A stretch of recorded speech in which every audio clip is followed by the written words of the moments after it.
What is up guys, welcome to MotoGP Grandstand Indonesia. Pembahasan seputar MotoGP via podcast untuk kamu nikmati di mana saja.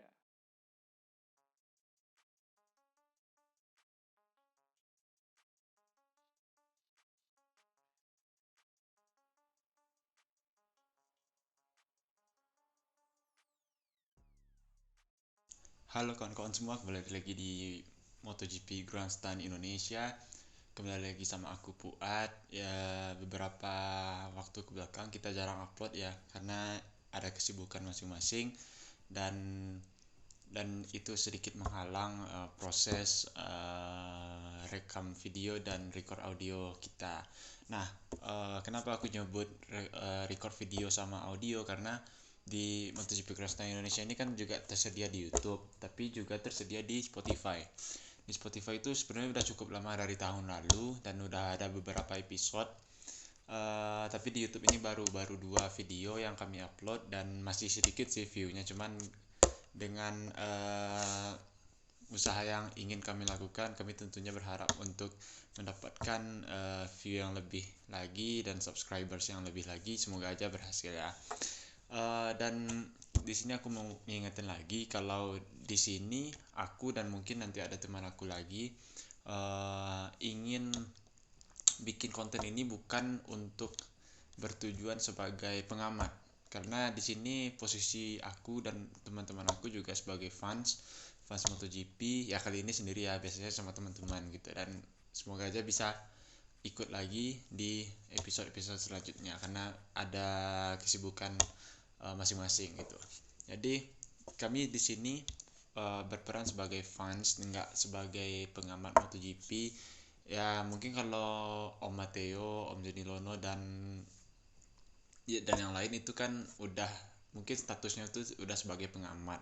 Kalau aku sama kawan-kawan itu posisinya sebagai fans yang mengamati MotoGP juga, cuman ingin mengungkapkan, menyampaikan apa pandangan kami kepada kawan-kawan lainnya gitu tentang MotoGP.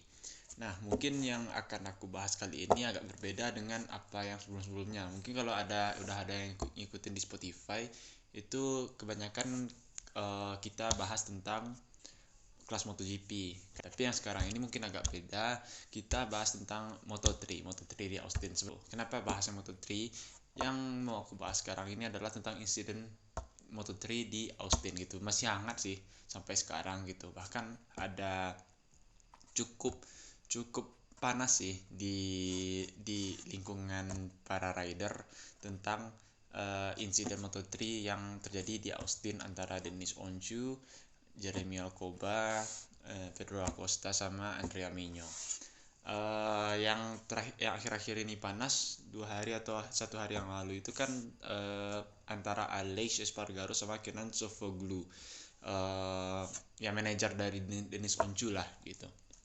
Ya terlibat cekcok di Twitter dan itu udah di up ke media juga gitu tentang ada sedikit perdebatan di antara kedua belah pihak gitu. Nah, jadi aku sebagai fans ingin membahas hal tersebut. Ya kita tahulah Moto3 bagaimana MotoGP mungkin bisa kita bilang sebagai the fastest motorcycle in the world, tapi mungkin kalau yang lebih gila itu mungkin lebih ke Moto3 sih. Lebih gila itu bukan dari segi motor yang sangat kencang, sangat powerful, bukan itu. Bukan dari segi pembalap terbaik di dunia saat ini atau yang lain sebagainya, tapi lebih ke uh, kondisi yang terjadi di Moto3 gitu. Di Moto3 di Super Sport 300 juga udah terjadi juga insiden yang menyedihkan bagi kita semua. Moto3 tahun ini udah kehilangan Jason Dupasque. Terus di Chef juga Hugo Milan. Di Super Sport Dean Berta Viñales, dan itu menunjukkan kepada kita bahwa semakin kemari kelas yang ringan ini semakin menggila gitu, semakin berbahaya. Moto3 kita tahu bahwa itu berbahaya, walaupun di satu sisi itu menyenangkan untuk ditonton. Jujur gue dari dulu memang lebih mungkin kalau gua sih memang nungguin MotoGP, yang paling gua tungguin itu MotoGP. Cuman sampai sekarang kan Vale masih berkarir ya. Cuman apa alasan gua menunggu MotoGP ya untuk nontonnya Rossi gitu, nontonnya Rossi. Sementara di sisi lain ada kelas yang gua tunggu juga itu Moto3. Kenapa? Nggak ada sih idola gua di sana. Ya di Moto3 itu kan masih digodok gitu ya. Pembalapnya masih dibentuk, masih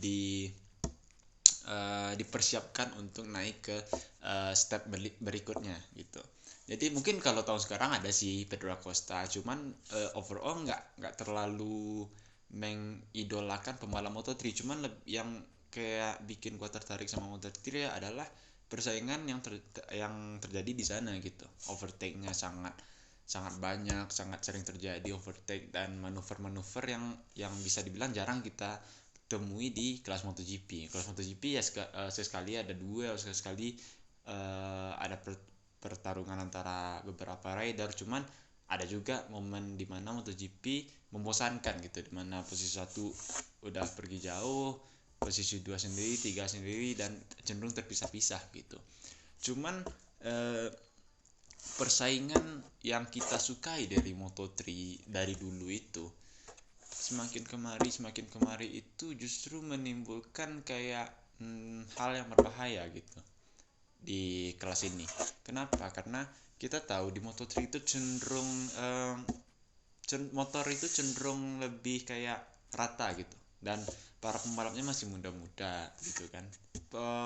Motor yang cenderung rata pastinya bikin gap antar pembalap itu bisa dibilang nggak terlalu jauh gitu.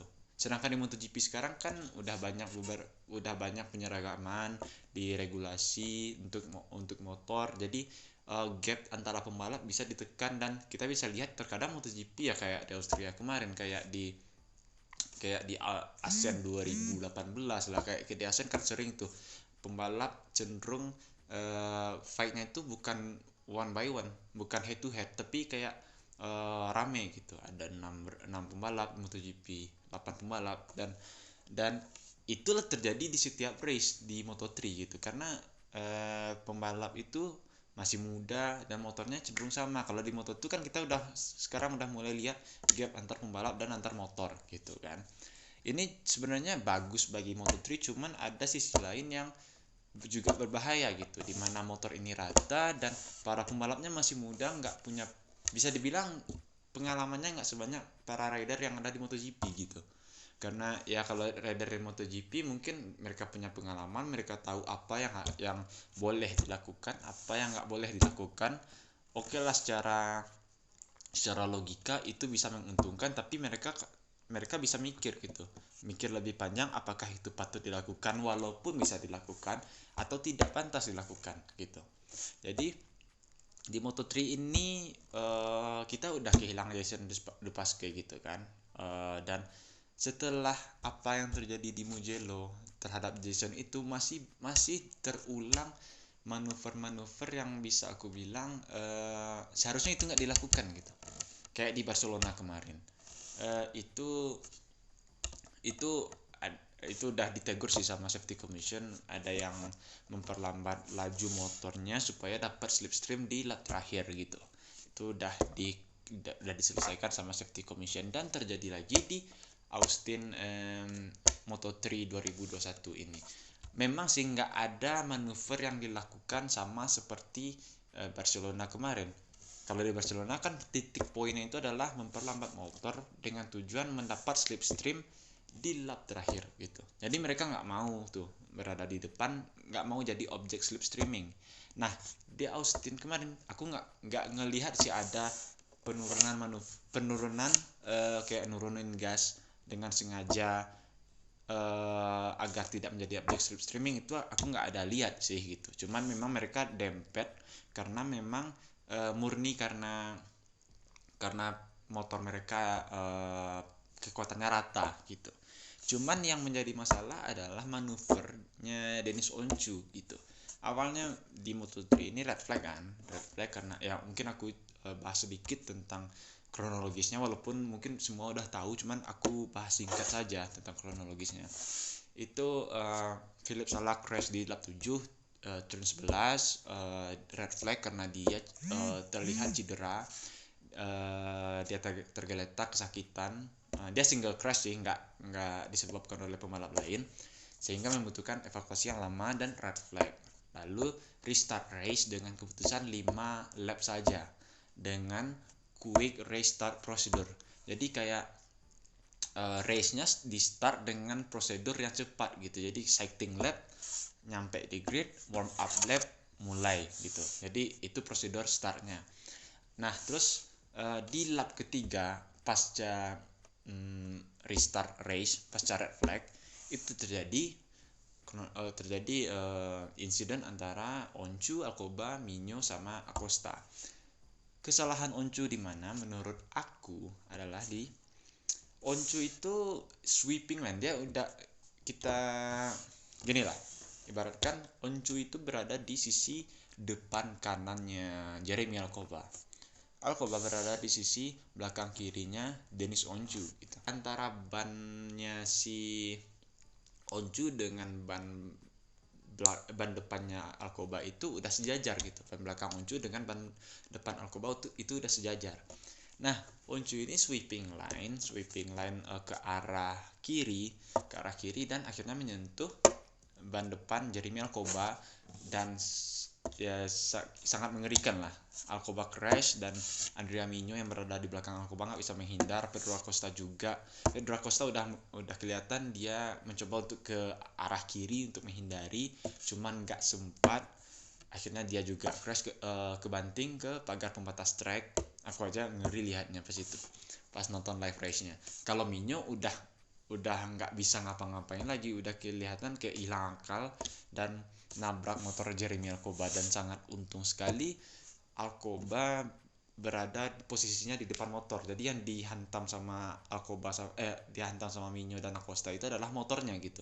Andaikan jika dibalik mungkin ceritanya bakalan beda gitu, dan kita nggak menginginkan itu. Kesalahan Oncu di mana? Yaitu di sweeping line. Aku tahu sih gitu, ada beberapa netizen yang komentar di beberapa postingan fanpage MotoGP di Indonesia.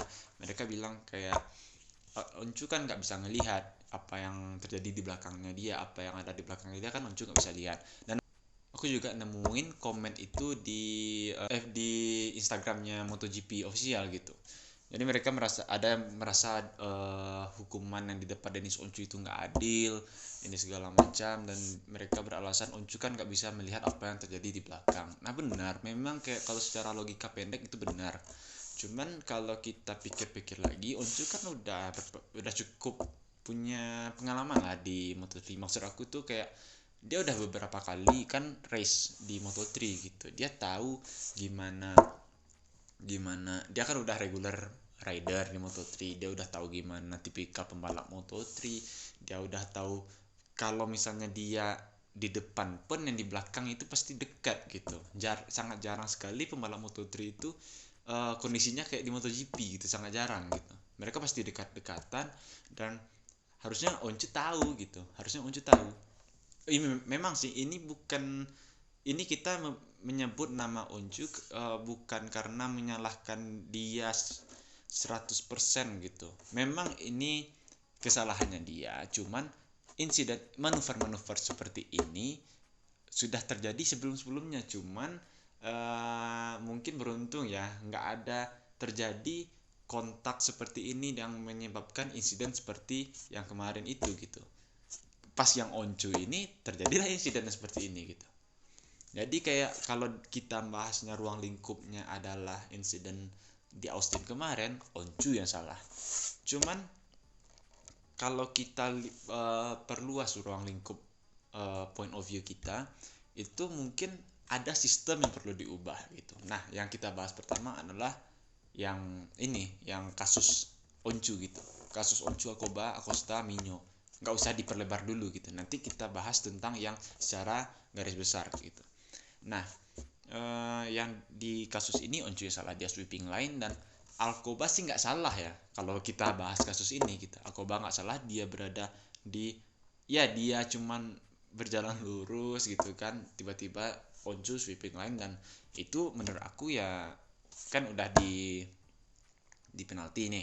si Oncu, dan menurut aku ya pantas penalti gitu. Dan kita bahas lagi yang tentang Oncu nggak bisa melihat apa yang ada di belakang. Ya memang benar, cuman kan Oncu udah paham dengan gimana tipikal kondisi yang ada di Moto3, jadi nggak berlaku lah alasan tersebut gitu menurut aku. Ada yang menyebutkan bahwa Oncu memang melakukan manuver itu di Austin, cuman kan ada juga pembalap-pembalap lain yang melakukan manuver yang sama.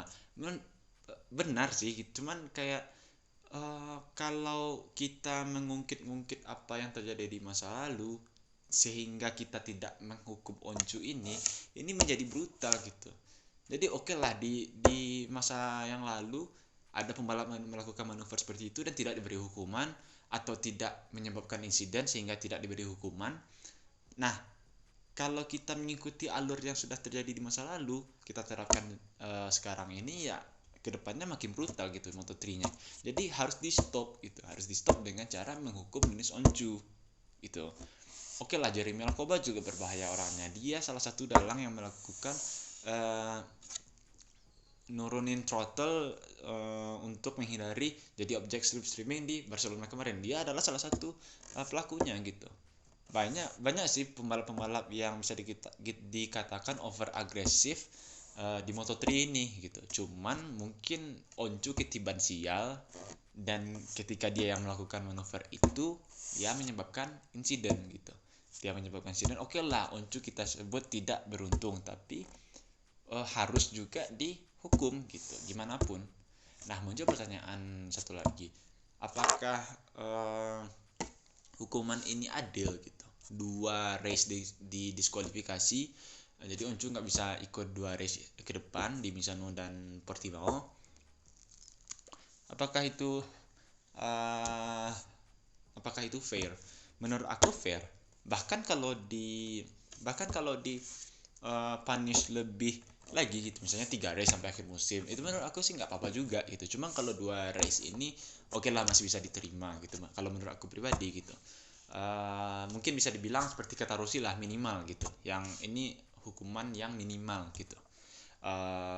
Menurut aku benar, karena ini harus di stop. Nah, kita mungkin awalnya mau bahas tentang gimana tanggapan para rider MotoGP atau yang berada di lingkungan balap motor lah. Ada yang pro sama penalti, ada yang kontra. Yang pertama adalah yang pro. Rossi jelas pro dengan keputusan penalti, karena Rossi adalah salah satu pembalap yang mungkin kalau bisa kita bilang kalau di MotoGP pada umumnya pembalapnya itu pro safety gitu, pro keselamatan para rider, terlebih lagi kalau udah membahas tentang Moto3 gitu. Baik Rossi, baik Marquez, baik Fabio Quartararo, Joan Mir, Alexis Espargaro, itu semua peduli dengan keselamatan rider di lintasan gitu. Semua rider MotoGP. Cuman yang aku kutip di sini adalah Rossi sama Jack Miller gitu. Rossi bilang kalau seharusnya 5 lap restart itu nggak dilakukan gitu kan, udah red flag. 5 race restart dilakukan itu sebenarnya nggak perlu gitu, udah red flag pertama selesaikan saja gitu. Karena di sisi lain pihak penyelenggara MotoGP juga nggak mau memakan durasi race Moto2 terlalu banyak juga gitu kan. Kalau misalnya dilakukan kan lap ke-7 red flagnya, harusnya kan masih sisa 10 lap lagi. Kalau 10 lap lagi dilaksanakan di restart dengan 10 lap, itu akan memundurkan jadwal Moto2 sama MotoGP gitu kan. Mereka nggak mau kehilangan durasi juga gitu, mereka nggak mau kehilangan waktu juga. Jadi mereka ambil jalan tengah 5 lap untuk restart, cuman ini berakhir buruk gitu, berakhir membahayakan gitu. Nah, Rossi bilang kalau memang nggak bisa dilanjutkan dengan lap yang lebih, ya udah selesaikan saja gitu. Dan aku setuju, bukan karena aku fansnya Rossi gitu, aku bukannya setuju karena aku fans Rossi, bukan, cuman kayak aku merasa itu masuk akal gitu, dan aku setuju. Dan kalau Jack Miller lebih barbar sih cara mengkritiknya. Dia bahkan menyebutkan para idiot itu gitu, menunjukkan kalau dia udah sangat kesal dengan apa yang terjadi di Moto3 akhir-akhir ini. Yang kontra sama penalti pun juga ada. Pertama, Jaume Masia bukan kontra sama, aku nggak oke lah dia kontra sama penalti, cuman lebih fokusnya itu bukan ke sana gitu. Dia lebih fokus kepada agak menyudutkan Jeremy Alcoba gitu, dimana kan sekarang Oncu banyak dihujat sama para penonton, para fans MotoGP kan. Nah, Masia ini mencoba untuk membela Oncu, dan mengingatkan bahwa Alcoba itu juga pernah melakukan manuver-manuver yang gila. Bahkan dia di instastory-nya itu udah posting video race-nya mereka, di mana Alcoba tiba-tiba melambat, mengurangi kecepatan untuk yang tadi menghindari menjadi objek slipstreaming gitu. Dia nggak mau gitu si Alcoba, jadi menurunkan kecepatan. Itu di repost sama Jaume Masia ke instastory-nya dia gitu. Kedua adalah Kenan Sofuoglu. Dia beropini seperti ini. Aku nggak setuju dengan penalti yang diberikan kepada Oncu, karena ya begitulah mereka race di Moto3 gitu. Jadi aku merasa itu tidak fair. Bahkan si Sofuoglu ini bilang kalau di race, di balapan seperti ini wajarlah kita agresif, seperti kayak di insiden antara Hamilton sama Verstappen itu kan juga insiden balap gitu. Dan juga si Kenan Sofuoglu ini berkata bahwa insiden itu terjadi hanya karena ketidakberuntungan.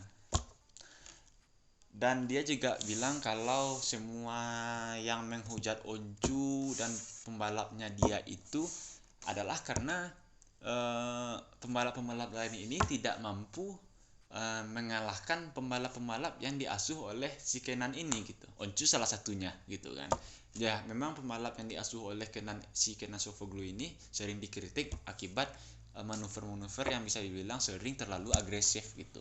Nah, dia berpendapat bahwa komentar para rider, komplain para rider atas manuver Oncu di Austin kemarin itu adalah bentuk dari ketidakmampuan para rider-rider yang komplain ini mengalahkan anak didiknya gitu. Nah, aku mau ambil tarik kesimpulan dari dua sisi ini gitu. Aku jujur lebih setuju dengan yang pro penalti gitu, dimana ya kayak Rossi bilang harus dilakukan sesuatu. Kalau memang nggak perlu dilakukan, kalau misalnya restart 5 lap itu berujung hal yang membahayakan, lebih baik tidak gitu. Kalau Rossi kan bilangnya kayak gitu, aku juga setuju.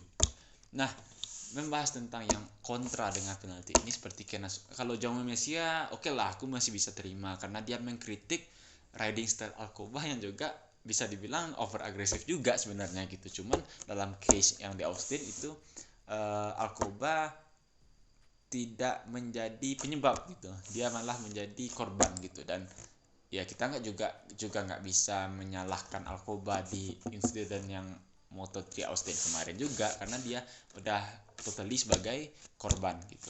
Nah, yang si Kenan Sofuoglu ini bagi aku terlalu subjektif sih opininya.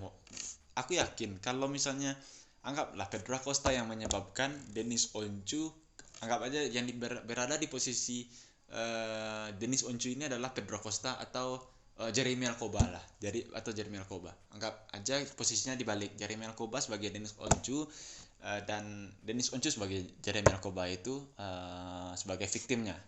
Nah, aku yakin pasti si Kenan ini bakalan menyalahkan Alcoba gitu, nggak bakalan menyampaikan statement bahwa itu terjadi hanya ketidakberuntungan gitu. Aku yakin gitu. Nah, dan di sisi lain dia menyebutkan insiden antara Hamilton dan Verstappen gitu. Aku bukannya bilang kalau F1 itu tidak berbahaya. Semua hal yang berkaitan dengan balapan, dengan olahraga ya berbahaya semua gitu. Balap motor berbahaya, balap mobil berbahaya, balap sepeda pun juga berbahaya gitu.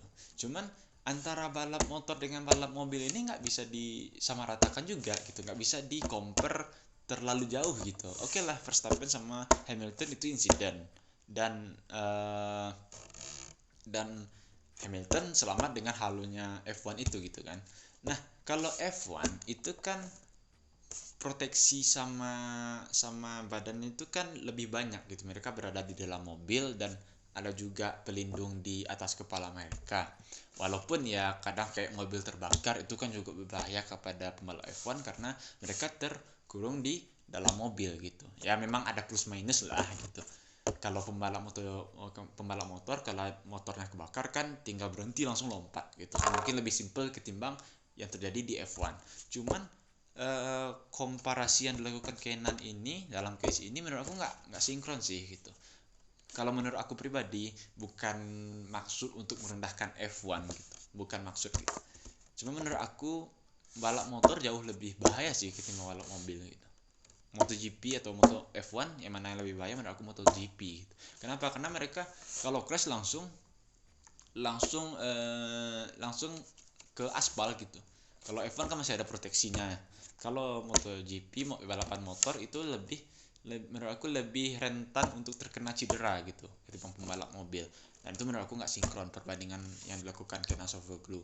Dan statement dia kalau pembalap yang lain ini terlalu banyak komplain itu karena mereka nggak bisa ngalahin Oncu sebagai anak didiknya mereka gitu. Menurut aku nggak juga sih, masih banyak pembalap lain yang sama bagusnya dengan Oncu, yang lebih bagus pada Oncu pun masih ada gitu. Jadi pertama dia terlalu subjektif, kedua dia terlalu meninggi gitu. Kecuali yang dia asuh itu seperti oke lah kalau misalnya dia mengasuh Marquez, oke lah dia bisa ngomong seperti itu. Ya kita tahu lah gimana banyaknya prestasi Marquez ya. Atau anggaplah Rossi yang menjadi anak didiknya Kenan Sofuoglu. Ya itu wajar dia ngomong kayak gitu kan.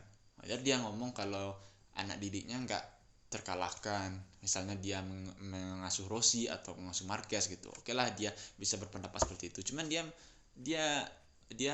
mungkin lagi di atas angin karena toprak di Superbike itu lagi bagus-bagusnya.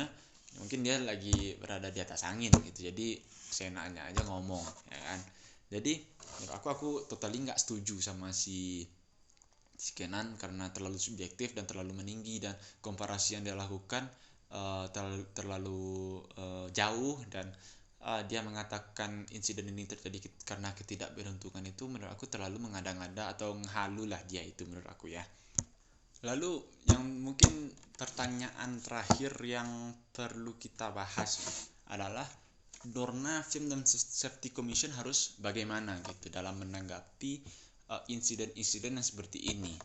Aku ulangi lagi, tahun ini kita udah kehilangan 3 pembalap muda berbakat yang mana meninggal dengan insiden yang tragis. Mereka ditabrak oleh motor belakang dan penyebabnya semua sama gitu. Mereka ditabrak oleh motor yang berada di belakang mereka. Jason Pasquale dihantam sama Ayumu Sasaki.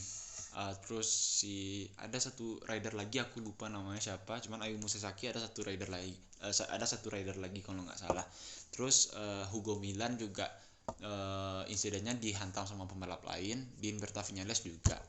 Nah ini membuktikan bahwa di kelas yang ringan itu jarak pembalap sangat rapat dan sangat rapat.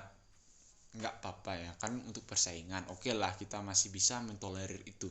Cuman attitude para pembalap ini di lintasan yang perlu diperbaiki gitu ya, seperti kayak yang attitude yang aku maksud itu seperti yang terjadi di Austin kemarin lah gitu, yang Oncu sweeping line tanpa mempertimbangkan siapa yang ada di belakangnya dia gitu kan. Attitude yang seperti itu yang perlu dibenahi sama para penguasa ini gitu, kayak Dorna Film sama Safety Commission gitu. Banyak attitude pembalap yang perlu diberi edukasi gitu. Dan di sisi lain kayak kuota pembalap juga perlu diperhatikan sama Dorna sama Film juga gitu, karena kayak di Supersport 300 itu 42 rider gitu dalam satu track dalam waktu yang bersamaan. Itu udah terlalu banyak menurut aku gitu, udah nyaris 50 gitu. Jadi lah kalau misalnya 20 pembalap ya udah cukup lah itu gitu. Kalau udah 25 atau 28 lah gitu, lah. Tapi kalau udah 42 itu menurut aku sih terlalu banyak sih. Dan aku juga ngikutin Superbike kan, juga pernah nonton Sport 300. Aku kemarin tuh nontonnya di mini course. Itu terlalu banyak para pembalap sih, terlalu banyak pembalap yang terlibat, yang ikut dalam satu track, dan memang mengerikan gitu. Ditambah lagi motor mereka kan cenderung berat gitu, jadi sedikit agak mengerikan untuk menonton Sport 300. Dan di Moto3 juga mengerikan gitu, karena manuver-manuver pembalap yang kadang terlalu nekat. Oke lah, kita bilang kalau kematian, cedera adalah risiko dari balapan gitu, dari balapan. Cuman walaupun itu hukum alam dari balapan, tapi nggak bisa kita juga terlalu barbar gitu. Mereka nggak bisa terlalu barbar juga di sana, karena mereka bertaruh nyawa di sana, mereka mempertaruhkan kesehatan mereka di sana juga, kondisi fisik mereka juga, dan yang paling besar ya kayak kematian itu gitu. Dan oke lah, itu hukum alam dari balapan, tapi meminimalisir risiko adalah kewajiban juga. Risiko ada, ya kita kalau bisa ya menekan risiko itulah gitu. Agresif di tempatnya, nggak agresif di semua tempat gitu, itu juga nggak bisa. Nah terus menurut aku mungkin regulasi perlu ada di adjust, perlu adjustment di regulasi kayak di Moto3 lah gitu ya. Oke lah, di semua kelas ada regulasinya gitu kan. Ada satu regulasi yang sekarang ini diterapkan, mungkin udah diterapkan di semua kelas gitu. Oke lah, kayak di free practice sama qualifying kan sistemnya bisa dibilang sama gitu, MotoGP, Moto2, Moto3 gitu. Nah menurut aku kalau di Moto3 itu kan slipstreaming yang rame-rame itu kan dilakukan bahkan sejak di kualifikasi, di free practice, dan paling banter sih hukumannya adalah ya kayak start dari pit lane. Ya akhirnya Pedro Acosta juga menang di Doha kemarin gitu, start dari pit lane akhirnya juara juga gitu kan. Jadi kayak pembalap lain juga berpikir, oh berarti start dari pit lane nggak terlalu bermasalah, nggak terlalu bikin masalah gitu kan. Oke lah, kalau di MotoGP start dari pit lane itu adalah merupakan sebuah kerugian yang sangat besar gitu. Kalau di Moto2 bisa dibilang ya juga kerugian yang sangat besar start dari pit lane. Tapi kalau di Moto3 nggak terlalu gitu, nggak terlalu ngena gitu hukumannya. Jadi kayak kalau di Moto3 mungkin kayak sistem free practice-nya perlu di adjust sedikit lagi, sistem qualifying-nya mungkin perlu dirubah, atau perlu hanya sedikit penyesuaian lagi gitu, ada sedikit perubahan agar lebih aman gitu. Kalau di MotoGP masih pakai sistem yang lama, Moto2 masih pakai sistem yang lama. Nah kalau di Moto3 diberlakukan sistem yang sedikit berbeda demi keselamatan, menurut aku itu oke aja gitu. Demi nyawa para pembalap muda ini kan, kita juga nggak mau kehilangan pembalap muda lagi seperti yang sudah terjadi di tahun ini 3 kali gitu. Kita udah banyak, oke lah, kita kayak di kejadian Simoncelli atau Shoya Tomizawa di 2010 lah, itu mungkin lebih ke ketidakberuntungan. Bukan aku menyepelekan insiden tersebut, cuman kayak itu oke lah, sesuai dengan kata-kata si Kenan tadi, itu lebih ke ketidakberuntungan. Kenapa? Karena Shoya Tomizawa memang crash sendiri gitu, Simoncelli juga crash sendiri gitu ya kan, crash sendiri, dan itu rider yang di belakang mereka nggak bisa menghindar gitu. Oke lah, itu masih bisa disebut sebagai ketidakberuntungan, dan itu masih meninggalkan rasa yang kayak rasa sedih yang masih mendalam bagi kita sampai sekarang ya kan. Nah kalau yang di Austin kemarin itu kan lebih kepada penyebabnya adalah manuver pembalap lain gitu ya, kayak Zarco di Austria kemarin bersama Morbidelli, itu kan penyebabnya siapa ya, Zarco gitu. Yang di Austin kemarin siapa, Onju. Dan masih banyak insiden-insiden yang juga disebabkan oleh manuver pembalap lain itu. Kalau yang Simoncelli, Tomizawa itu mungkin lebih ke tidak beruntungan gitu. Terus kayak melanjutkan race restart yang terlalu pendek itu menurut aku sih nggak perlu juga, nggak perlu juga. Dan mungkin kalau misalnya udah terlalu pendek nggak usah di restart lagi. Dan yang terakhir adalah kayak hukuman bagi para pembalap di Moto3, atau oke lah Moto3 dulu, kita fokus di Moto3. Lebih baik untuk diperberat gitu, dipertegas. Tujuannya adalah ya demi memberi efek jerah, dan tentunya ada edukasi para pembalap-pembalap muda ini dengan tujuan agar attitude mereka bisa lebih baik, mereka bisa lebih dewasa dalam balapan, nggak terlalu barbar di dalam balapan. Agresif boleh, cuman kayak gila ya juga nggak usah gitu. Agresif boleh, gila nggak usah. Jadi edukasi perlu dilakukan oleh pihak-pihak yang di atas, kayak Dorna, FIM Steward, terus Safety Commission. Menurut aku sih itu ya. Kalau di dalam case ini menurut aku Oncu yang salah, cuman kalau kita tarik ke ruang lingkup yang lebih besar, mungkin banyak juga manuver-manuver yang seperti ini dilakukan oleh pembalap lain, cuman mereka beruntung karena tidak menyebabkan insiden gitu. Oncu sedikit tidak beruntung karena ini menimbulkan insiden gitu, cuman dia harus dihukum, dan menurut aku penaltinya sudah cukup, walaupun sedikit nanggung tapi nggak apa-apa lah, udah cukup menurut aku pribadi. Jadi Dorna, FIM, Safety Commission harus melakukan sesuatu demi menghindari apa yang sudah terjadi, yang insiden-insiden yang horor yang akhir-akhir ini terjadi. Dan aku harap semoga Moto3 kedepannya bisa tetap menghibur, tapi di sisi lain tetap aman gitu. Dan aku sih itu aja. Jadi sekian dari aku. Semoga lebih rajin upload lagi ya guys, dan dimohon untuk mensupport channel kami di YouTube, terus di Spotify bisa juga diakses, di platform-platform podcast masih bisa diakses, dan semoga channel ini bisa berkembang ke depannya. Ciao.